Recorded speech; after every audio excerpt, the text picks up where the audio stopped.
조금 PPT로 조금 준비해 봤는데 같이 한번 보겠습니다. 리더를 세우는 사람은 특별합니다.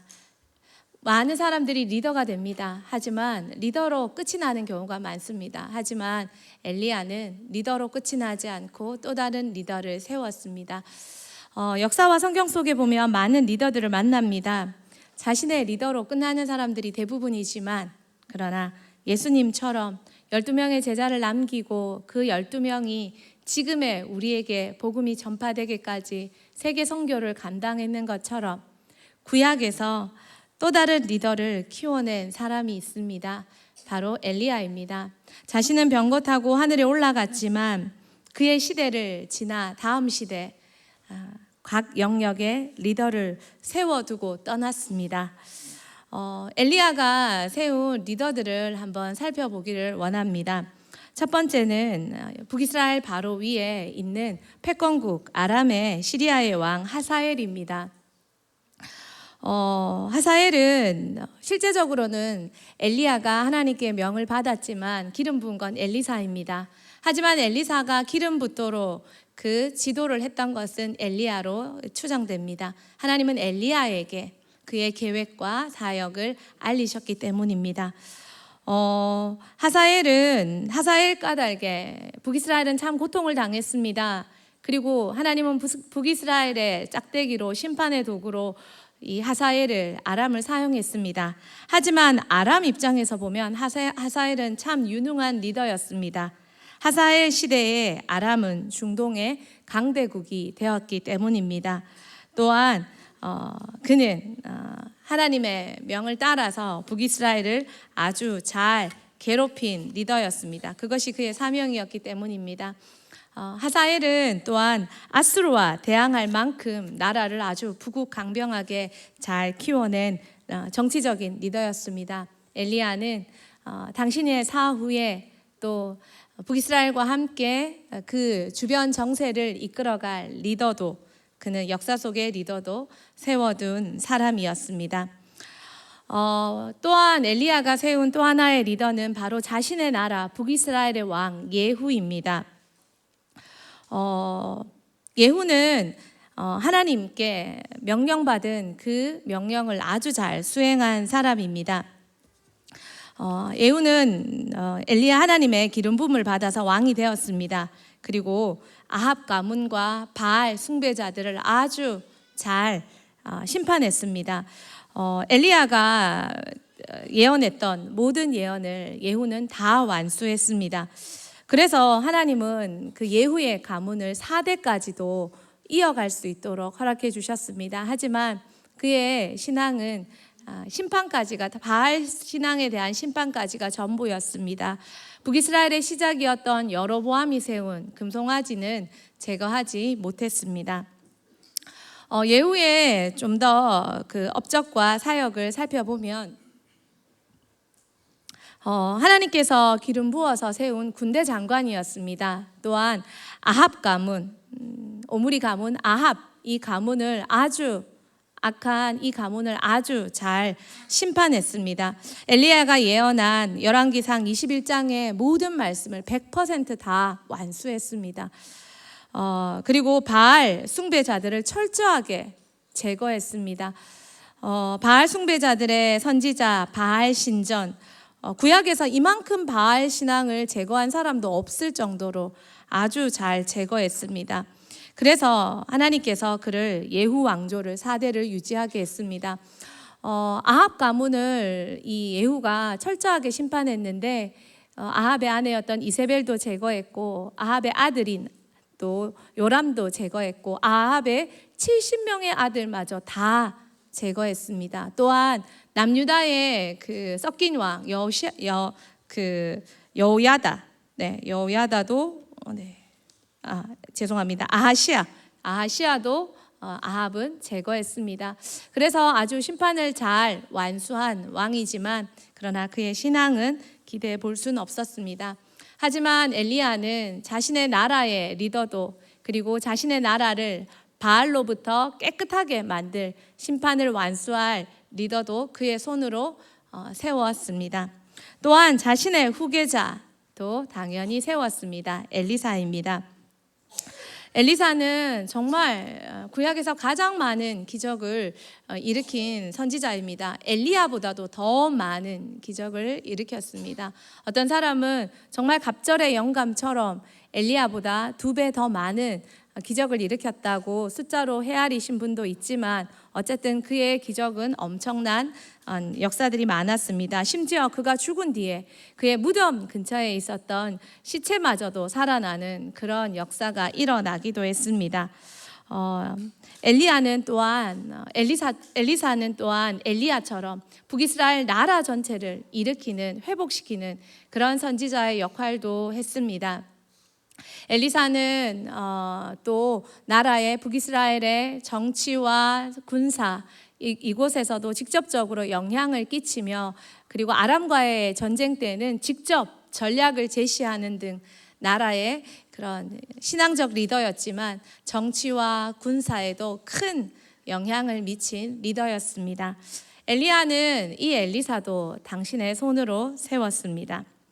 엘리야가 세웠던 리더들을 살펴보면 패권국 아람의 왕이었던 하사엘, 그리고 북이스라엘의 왕이었던 예후, 자신의 후기자였던 엘리사, 그리고 하나님께서 엘리야에게 바알에게 무릎 꿇지 않은 7,000명도 남겨주셨다고 엘리야에게 말씀해 주십니다.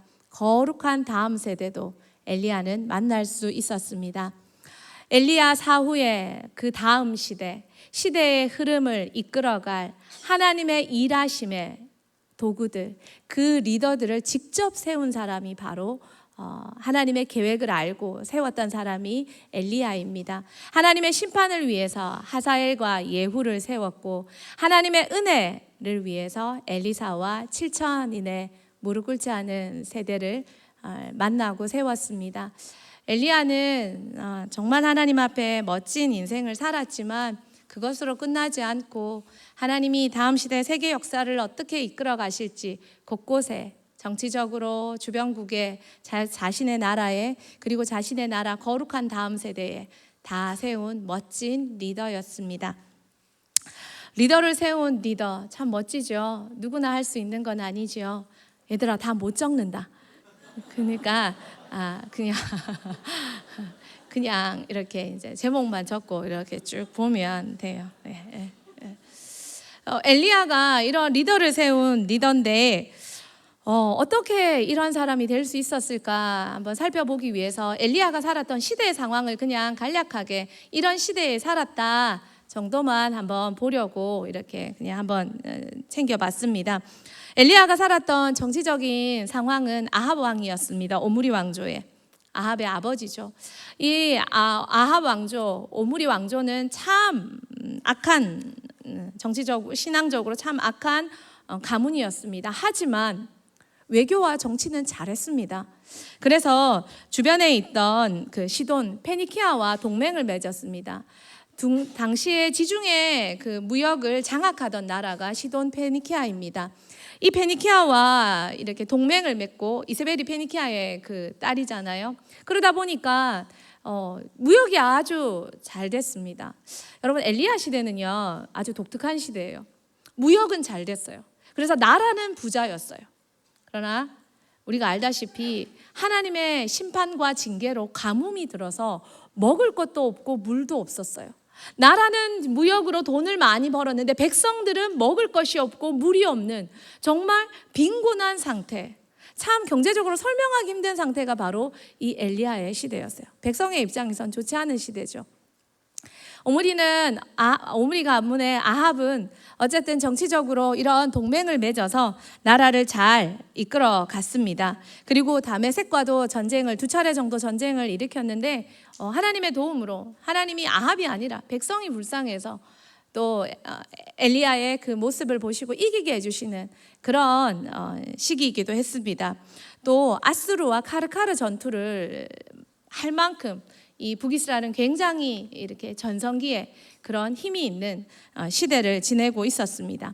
하지만 신앙적으로는 페니키아 이 나라와 동맹하고 결혼함으로 아주 타락한 시기를 맞았습니다. 경제적으로는 앞서 말씀드린 대로 풍요를 누린 시대였습니다. 무역이 아주 성행했습니다. 국제 무역이. 그러면서 또한 왕권을 강화하기 위해서 백성들의 토지를 수탈했습니다.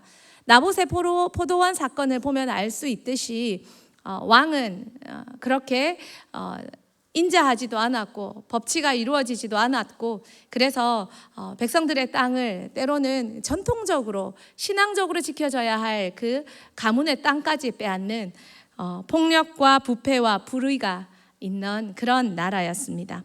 마지막 신앙적으로 이스라엘, 이 북이스라엘의 엘리야의 시대는 바알 종교가 국교로 공식화된 그런 시기였습니다. 그러다 보니까 사마리아의 바알 신전이 건축되고, 또 여호와의 선지자, 하나님의 선지자를 조직적으로 박해하는 그런 시기였습니다.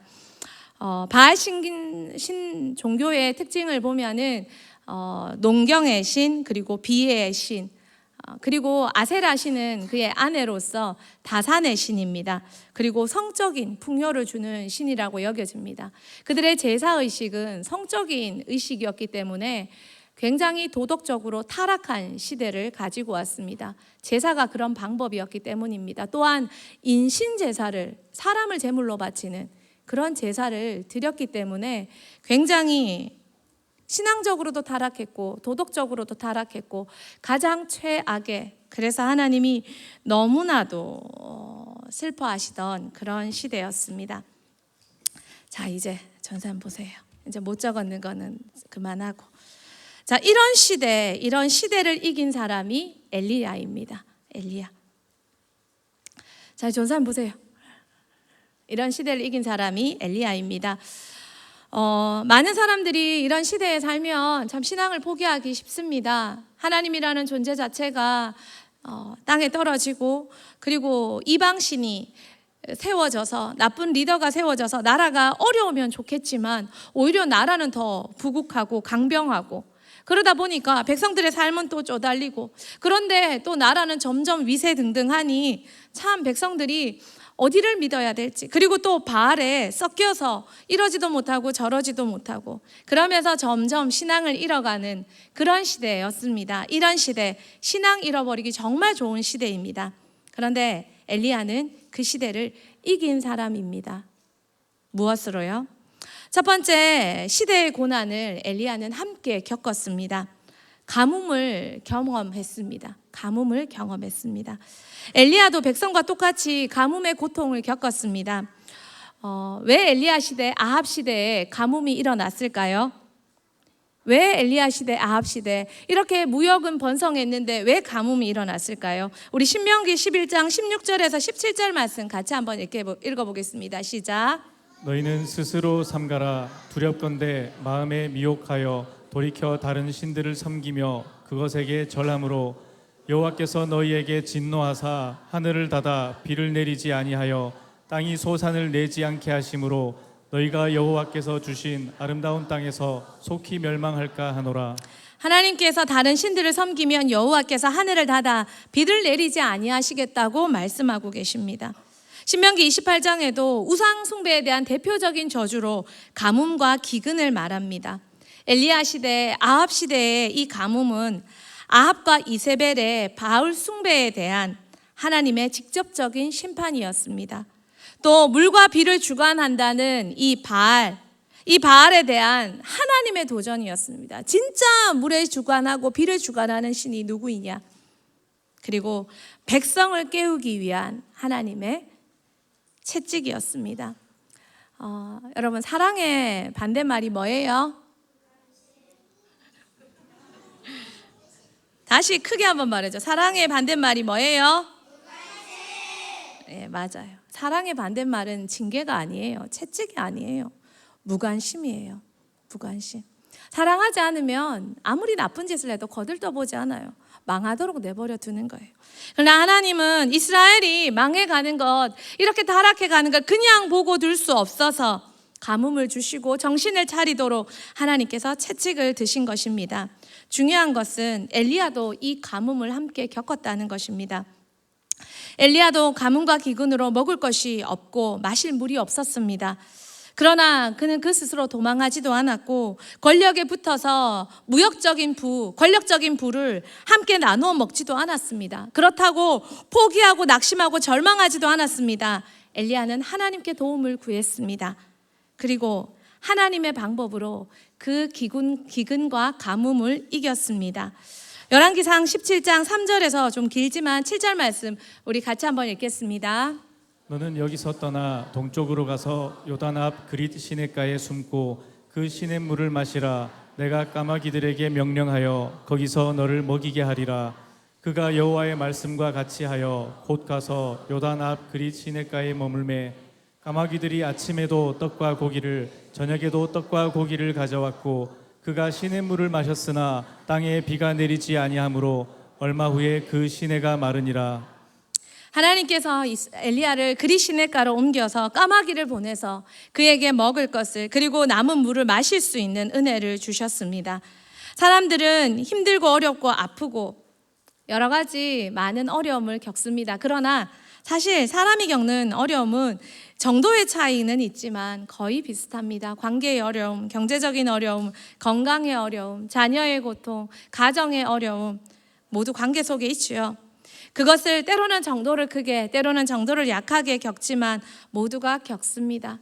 그리고 그 겪음에서 어떤 이는 포기하고 실족하고 낙심하고 믿음에서 이탈합니다.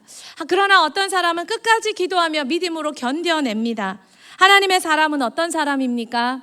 엘리야는 많은 하나님의 사람들이 믿음에서 이탈해서 떠났던 것처럼 그렇게 하지 않았습니다. 믿음으로 견뎌내며 하나님께 구했고 하나님은 하나님의 사람을 지키기 위해 그릿 시냇가로 옮기셔서 그를 돌보시고 까마귀로 먹이고 그리고 하나님이 기도하면 또 하나님을 끝까지 의지하면 이 바알 시대에 이 세상 사람들과 선지자들조차 하나님을 버리고 안 될 것 같다고 말하는 그런 시대에도 끝까지 견디는 자는 하나님이 지키신다는 것, 돌보신다는 걸 엘리야가 먼저 경험했습니다.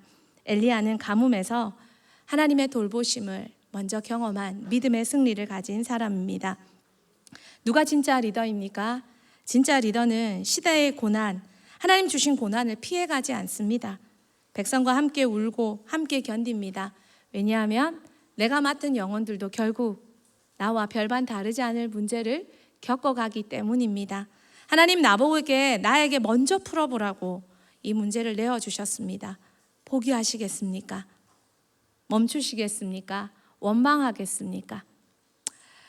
두 번째입니다. 엘리야는 시대의 어려움을 같이 겪었습니다. 두 번째는 죽음을 이겼습니다. 하나님이 엘리야를 보내십니다. 어디에 보내시냐면 죽음이 임박한 가정에 보내십니다. 바로 먹을 것이 없어서 이제 마지막 먹고 죽으려고 하는 한 가정, 과부 가정에 보냈습니다. 죽게 생겼습니다. 먹을 게 이제 다 떨어졌습니다. 여러분, 이 세상에 북한에 탈북하신 분들이 많은 말씀하십니다. 굶어 죽는 것이 가장 고통스럽다고. 우리는 사실 대한민국에 있으면서 하나님 축복 속에서 그 광경을 볼 수 없지만 그것을 본 사람들은 그것이 너무 고통스럽다고 얘기합니다.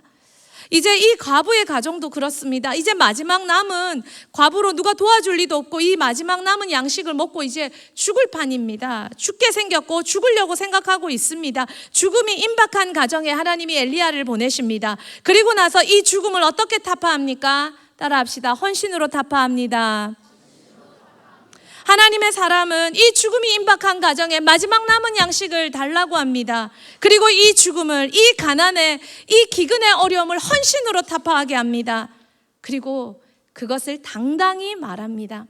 하나님의 사람은 사람 눈치 보지 않습니다. 믿음으로 하나님의 방법을 당당하게 요구해냅니다. 엘리야는 하나님에 대한 이런 시대 속에서도 이런 모두가 떠난 상황에서도 자신의 하나님에 대한 믿음을 지켰고 믿음으로 이겼고 자신을 돌보신 하나님을 경험했고 그래서 이 과부의 가정도 하나님이 돌보신다는 확고한 믿음 속에서 당당하게 말합니다. 그 모든 마지막 남은 양식을 내게 가져와서 나로 먹게 하라.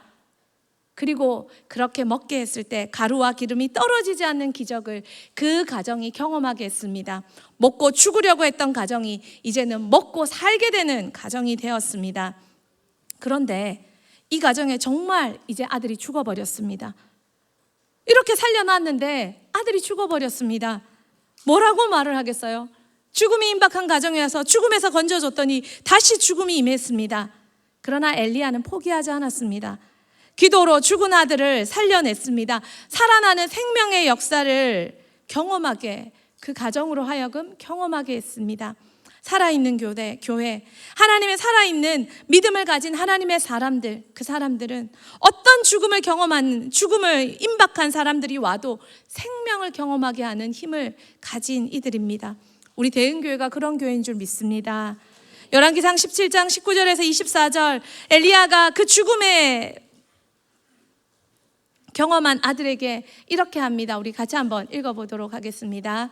엘리야가 그에게 그의 아들을 달라 하여 그를 그 여인의 품에서 받아 안고 자기가 거처하는 다락에 올라가서 자기 침상에 누이고 여호와께 부르짖어 이르되 내 하나님 여호와여 주께서 또 내가 우거하는 집 과부에게 재앙을 내리사 그 아들이 죽게 하셨나이까 하고 그 아이 위에 몸을 3번 펴서 엎드리고 여호와께 부르짖어 이르되 내 하나님 여호와여 원하건대 이 아이의 혼으로 그의 몸에 돌아오게 하옵소서 하니 여호와께서 엘리야의 소리를 들으심으로 그 아이의 혼이 몸으로 돌아오고 살아난지라. 엘리야가 그 아이를 안고 다락에서 방으로 내려가서 그의 어머니에게 주며 이르되 보라 내 아들이 살아났느니라. 여인이 엘리야에게 이르되 내가 이제야 당신은 하나님의 사람이시요 당신의 입에 있는 여호와의 말씀이 진실한 줄 아노라 하니라. 아멘. 다시 살려냈습니다. 살려냈을 뿐만 아니라 믿음이 없던 가정에 하나님의 살아계심과 그 하나님이 엘리야와 함께 하신다는 것을 보고 경험하게 해주었습니다. 선지자는 자신에게 맡겨진 영혼을 살려내야 합니다. 믿음을 경험하게 해주어야 합니다. 자신이 먼저 절망에 넘어지지 않고 자신이 먼저 승리해보고 승리의 믿음이 있을 때 이렇게 해줄 수 있습니다. 내가 먼저 절망하고 내가 먼저 실족하고 내가 먼저 낙심하고 내가 먼저 쓰러져 있는데 어떻게 내게 맡긴 영혼들에게 믿음으로 하나님을 경험해 줄 수 있게 만들어 주겠습니까? 어떻게 내 자녀들에게, 내 후손들에게 살아계신 하나님을 말하고 경험해 줄 수 있겠습니까? 하나님은요, 엘리야부터 경험하게 하셨고 또한 엘리야부터 하나님이 만나게 하신 그 작은 가정, 한 가정을 살려낼 수 있도록 하나님이 이끄셨습니다. 그래서 시대를 이기고 이 아합 시대, 악한 시대, 교만한 시대, 하나님을 의지하는 믿음으로 이길 수 있는 그 믿음의 무장을 엘리야부터 하게 하셨습니다. 나로, 그리고 내가 속한 사역으로 말입니다. 주어진 삶에서 죽음을 이긴 신앙을 가진 사람만이 시대의 악도 이길 수 있습니다. 여러분, 큰 싸움, 나라를 이기고 민족을 이기고 통일한국을 이루고 그 큰 싸움 누가 해냅니까? 내 가정에서 승리해 본 사람, 내 인생에서 승리해 본 사람, 하나님이 내게 맡겨주신 영혼을 붙잡고 살려내 본 사람이 민족도 살려내고 열방도 살려내고 하나님의 거대한 역사도 일으켜낼 수 있을 줄 믿습니다. 하나님은 엘리야에게 그것을 하게 하셨습니다. 죽음처럼 보이는 현실이 있습니까? 이기라고 주신 과정입니다. 시대를 이기고 이길 자를 키우라고 지금 나에게 죽을 것 같이 보이는 시간을 허락하셨다는 하나님의 의도를 알아내는 여러분 되기를 소망합니다.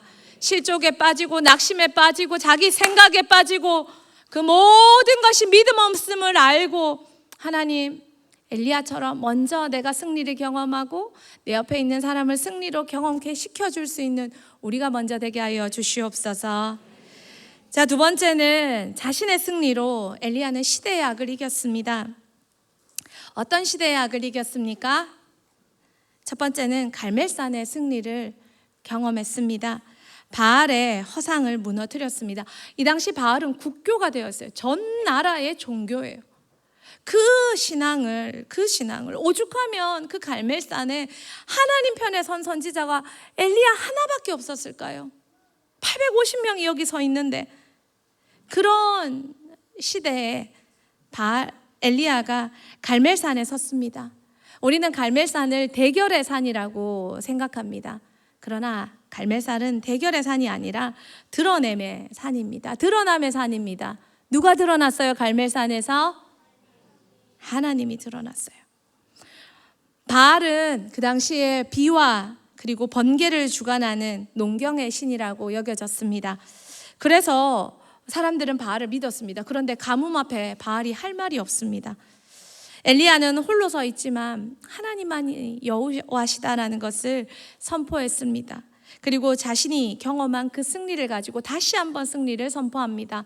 다윗이 마치 목동으로 승리한 경험을 가지고 골리앗 앞에 기세등등하게 외쳤던 것처럼 엘리야도 자신이 경험한 승리의 하나님, 돌보심의 하나님을 가지고 엘리야도 이 갈멜산에 서서 850명과 지켜보는 모든 백성, 국민들 앞에, 아마 그 당시가 지금이라면 유튜브 생중계 라이브 방송됐을 거예요.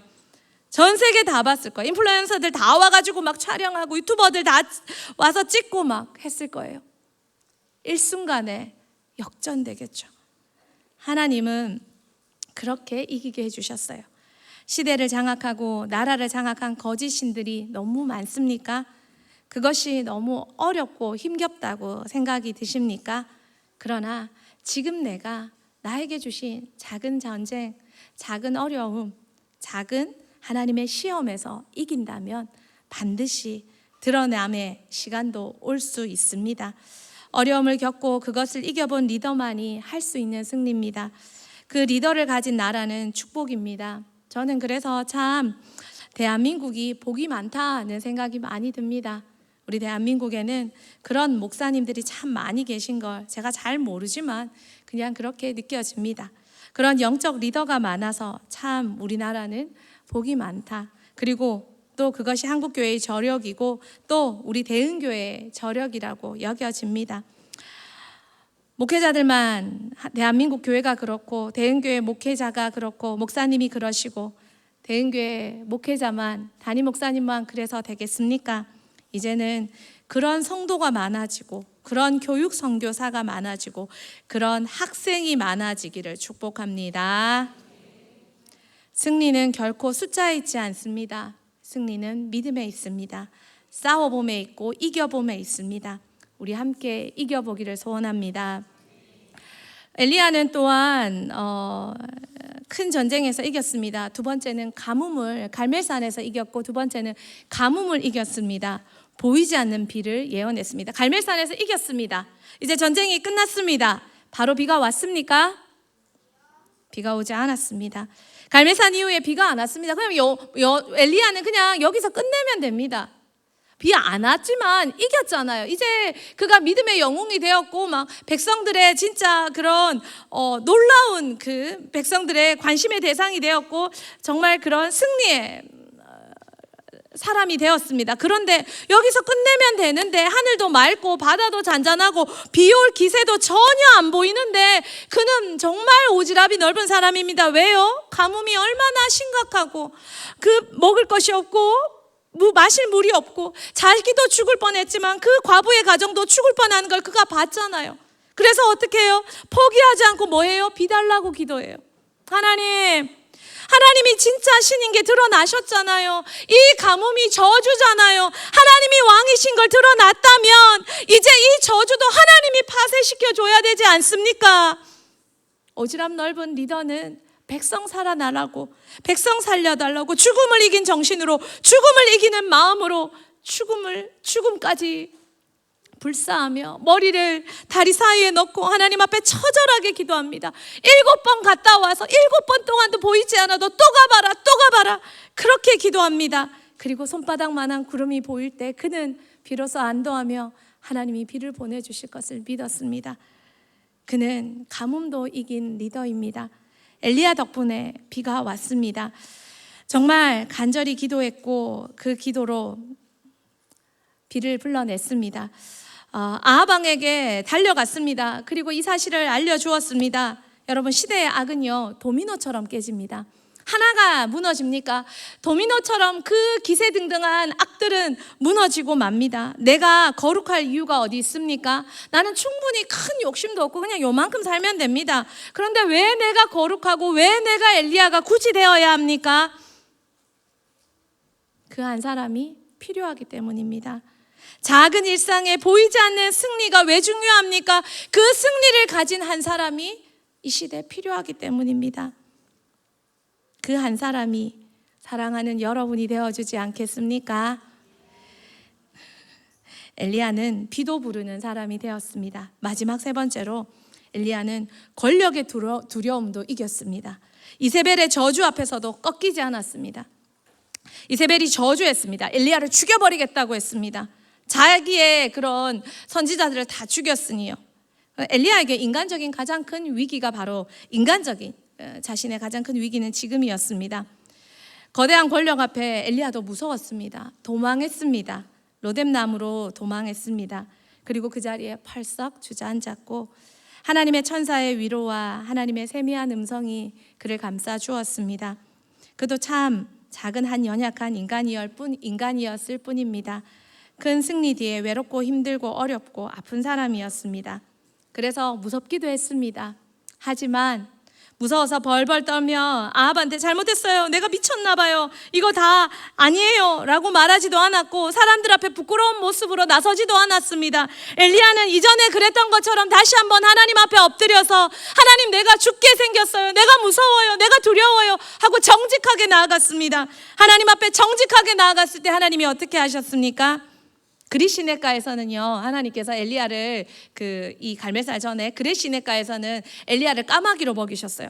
근데 이 로뎀나무 아래서는 하나님이 그를 뭘로 먹이시냐며 천사를 직접 보내서 돌보시고 살피셔요. 여러분, 서비스가 상승된 게 보이십니까? 앞서는 하나님께서 까마귀를 통해서 입으로 물어다 주고 막 그렇게 했지만 이제 로뎀나무 아래서는 더 처절할 때, 사실 승리하고 이건 다 하나님 하셨잖아요.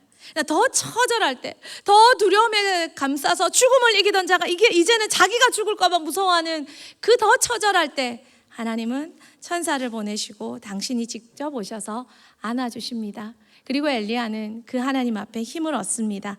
열왕기상 19장 7절 말씀 같이 한번 보겠습니다. 여호와의 천사가 또다시 와서 어루만지며 이르되 일어나 먹으라, 내가 갈 길을 다 가지 못할까 하노라 하는지라. 천사가 와서 먹어라, 일어나라. 로뎀나무 아래서 엘리야가 또 하나의 승리를 경험했습니다. 뭐요? 두려움 속에서 내가 부족할 때도 하나님은 나를 결코 버리지 않으신다는 하나님의 사랑의 승리를 경험했습니다. 하나님은 내가 잘할 때만 예뻐할까요? 시험 점수 잘 받을 때만 예뻐하실까요? 맞아요. 어떻게 그걸 알았어요? 하나님은 우리가 연약할 때, 더 연약할 때, 더 부족할 때 우리를 더 사랑하시고 일으켜 주시는 하나님이십니다. 약함 속에서도 하나님은 다시 일으켜 주신다는 걸 엘리야는 경험했습니다. 이 작은 회복의 승리가 그를 다시 사명 앞으로 걸어가게 했고, 엘리야가 마지막 사명을 잘 마무리하고 하나님 보내주신 마지막 서비스 병거 타고 하늘로 올라갔습니다. 엘리야는 권력의 노예가 되는 대신에 끝까지 하나님을 두려워하는 하나님의 종으로 남았습니다. 그리고 권력의 두려움이 아니라 하나님의 돌보심과 위로로 또 한 번의 승리를 만들어냈습니다. 엘리야를 통해 결국 사마리아의 이 북이스라엘 사마리아 땅에 바알 우상이 무너져 내렸습니다. 그리고 하나님의 백성도 이 아합 왕, 오므리 왕조가 얼마나 악한지 이 이스라엘 백성들도 알고 분별하게 해주었습니다. 말씀을 마무리하겠습니다. 리더를 세운 리더 엘리야입니다. 우리는 이미 작은 리더입니다. 아버지입니다. 어머니입니다. 교사이고 영혼 사역자입니다. 선배입니다. 언니입니다. 오빠입니다. 누나입니다. 형입니다. 나이가 우리를 리더로 만들었고 하나님 맡기신 작은 직책들이 우리를 리더로 만들었습니다. 하지만 그런 리더 말고 하나님 앞에 믿음으로 승리해서 하나님 앞에 인정받는 리더가 되고 리더를 세울 수 있는, 리더로 끝나는 것이 아니라 또 다른 리더를 엘리야처럼 곳곳에 하나님 일하신 곳곳에 하나님의 뜻을 알고 세울 수 있는 그런 여러분이 되고 대흥교회가 되길 간절히 기도합니다. 자신의 인생을 이길 줄 알고 주신 환경을 믿음으로 반응할 줄 알고 세상에 원망과 탓하고 비판하고 비난하고 너무 많지만 주신 환경에 믿음으로 반응할 줄 아는 사람은 별로 없습니다. 또 시대적 어려움을 견뎌낼 줄 아는 사람은 더더욱 없습니다. 다 적당히 삽니다. 섞여 삽니다. 그러나 엘리야처럼 끝까지 시대의 어려움도 견뎌낸다면 하나님 이 시대에 대항해 큰 믿음으로 승리를 이끌어내 그 사람으로 우리를 써주시지 않겠습니까? 리더를 세우는 엘리야처럼 어려운 시대지만 풍요와 섞임으로 교묘히 우리를 공격해 오지만 예수님께서 12제자를 세우신 것처럼 엘리야가 하나님의 뜻을 따라서 다음 시대 리더들을 세운 것처럼 새롭게 되어서 다시 한번 하나님의 비전에 꿈꾸고 하나님의 사명을 붙잡고 리더가 되고 리더를 세우는 멋진 대응교회 우리 교회가 되기를 소망합니다. 우리 마지막으로 이거 한번 읽어볼까요? 같이 한번 읽어봅시다. 시작. 초심, 중심, 전심, 끝심, 뒷심. 그렇게 하나님 앞에 멋진 믿음의 승리를 하는 엘리야 같은 여러분 되길 축복합니다. 우리 같이 찬양하겠습니다.